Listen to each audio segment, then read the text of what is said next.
नमस्कार दोस्तों, संडे चौपाल में आपका एक बार फिर स्वागत है। और दोस्तों, आज की चौपाल का पहला कमेंट हम ले रहे हैं, वो है हमारे किसान दोस्त शुभम काडियान जी। और ये कह रहे हैं, सर क्या ट्राइकोडर्मा को मिट्टी में मिलाकर गन्ने में डाल सकते हैं क्या गन्ना बोते समय? तो दोस्तों, ट्राइकोडर्मा एक प्रकार का फंगस होता है, मित्र फफूंद होता है हमारी फसलों के लिए। यदि हम इसे गोबर के खाद में मिलाकर डालें तो ज़्यादा फायदा होता है। और दोस्तों, यदि इसे गोबर के खाद में मिलाकर किसी छायादार स्थान पर 10-15 दिन के लिए रख दिया जाए तो इसकी जो ताकत है वो बढ़ जाती है और ये ज़्यादा काम कर सकता है दोस्तों। और यदि हम इसे मिट्टी में मिलाकर डालते हैं तो ये कम काम करता है। और दोस्तों, यदि पानी की कमी हो जाए, यानी कि हमने मिट्टी में इसे डाल दिया और पानी लेट हो गया, तो ये बहुत कम काम करता है, क्योंकि एक प्रकार का ये मित्र फफूंद है और ये पानी के संपर्क में आकर, गोबर के संपर्क में आकर ये वृद्धि करता है और ये बहुत बड़ी मात्रा में बढ़ जाता है और हमारी फसल के लिए बहुत अच्छा काम करता है। इससे बहुत से फंगस नष्ट हो जाते हैं और हमारी फसल के लिए काफ़ी फायदेमंद होता है। और दोस्तों, दूसरा कमेंट हम जो ले रहे हैं वो हैं हमारे किसान दोस्त हृदय कुमार जी। और ये कह रहे हैं, सॉइल टेस्ट करवाने में कितना खर्चा आता है और कहाँ पर होता है? तो दोस्तों, ये जो सॉइल टेस्ट होता है ये हमारी जो सरकारी प्रयोगशालाएं हैं इनमें होता है और ये हर ज़िले की जो प्रयोगशाला होती है उसमें ये लगभग फ्री होता है। और दोस्तों, इसके लिए आप जो ज़िले के जो DAO यानी कि डिस्ट्रिक्ट एग्रीकल्चर ऑफिसर, यानी जो हमारे जिला कृषि अधिकारी होते हैं, वहाँ पर संपर्क कर सकते हैं। वहाँ पर इसके टेस्ट की जानकारी आपको मिल जाएगी और लगभग हर ज़िले में प्रयोगशाला होती है, वहाँ पर इसका जो टेस्ट है वो फ्री हो जाता है। और दोस्तों, आप वहाँ पर जाकर संपर्क करके अपनी भूमि का जो टेस्ट है, अपनी जो मिट्टी का टेस्ट है वो करा सकते हैं। और इससे जो बहुत बड़ा फ़ायदा ये होता है कि हम जो फर्टिलाइज़र्स डालते हैं, जिस फर्टिलाइज़र्स की हमें ज़रूरत होती है वो ही डाल सकते हैं, जिससे हमारा जो खर्च है वो कम हो जाता है और हमें उत्पादन ज़्यादा मिलता है।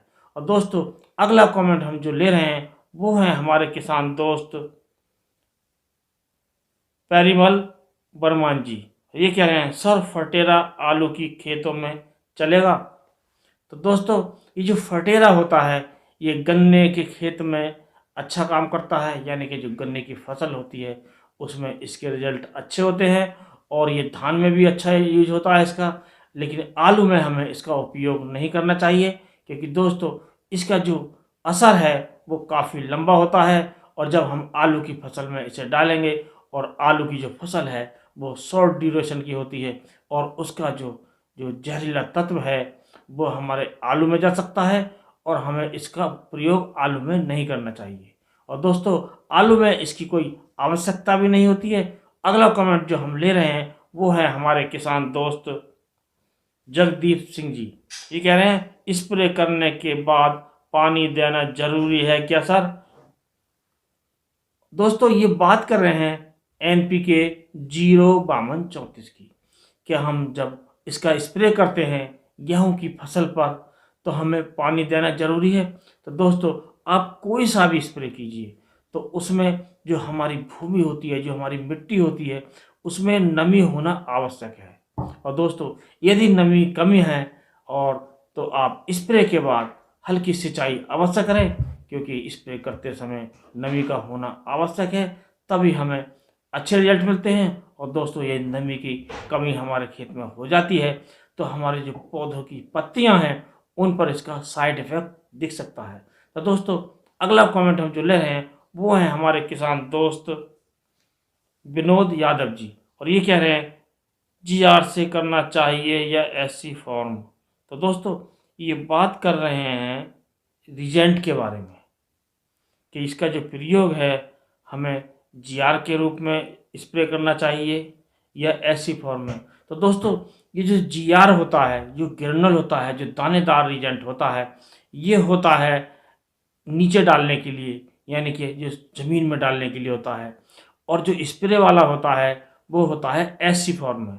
हमें जो एससी फॉर्म में जो लिक्विड आता है, जो तरल रूप में रिजल्ट आता है, उसका हमें स्प्रे करना चाहिए, जबकि जो दानेदार है उसका प्रयोग हमें ज़मीन में डालकर प्रयोग करना चाहिए।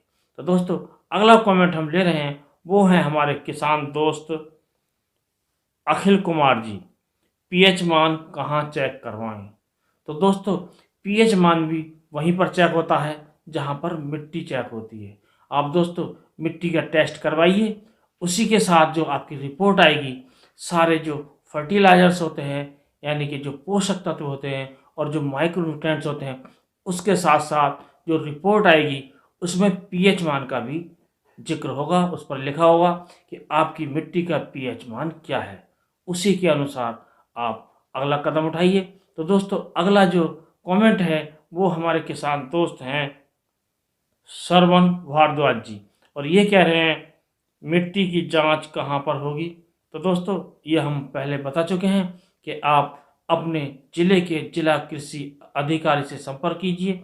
वहीं पर ये ज़िले के लेवल पर, ज़िले के स्तर पर एक प्रयोगशाला होती है जहाँ पर मिट्टी की जांच होती है। और दोस्तों आप मिट्टी की जांच करवा कर अपने किसी भी फसल की बुवाई करें तो आपको ज़्यादा लाभ होगा और उसमें लागत भी कम आएगी। और दोस्तों अगला जो कमेंट हम ले रहे हैं वो है हमारे किसान दोस्त के मिश्रा और लिनपन। दोस्तों ये कह रहे हैं सर जी गन्ना पेडी का खेत खाली हुआ है, जोत कर लगवा दिया है, गोबर की खाद अपने पास नहीं है, बाहर से लेनी है सर। गोबर की खाद 1 एकड़ में कितनी डालें जो काम चल जाए? जिस खेत में ये खाद डालना है मैंने कभी उस खेत में गोबर नहीं डाला, पूरी मात्रा बताएं।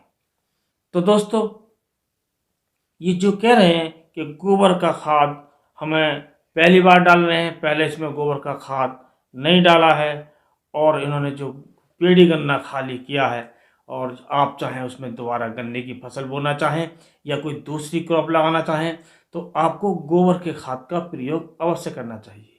और दोस्तों और गोबर की जो खाद की जो मात्रा है वो हमारे जो पास उपलब्ध गोबर का खाद है उस पर निर्भर करती है।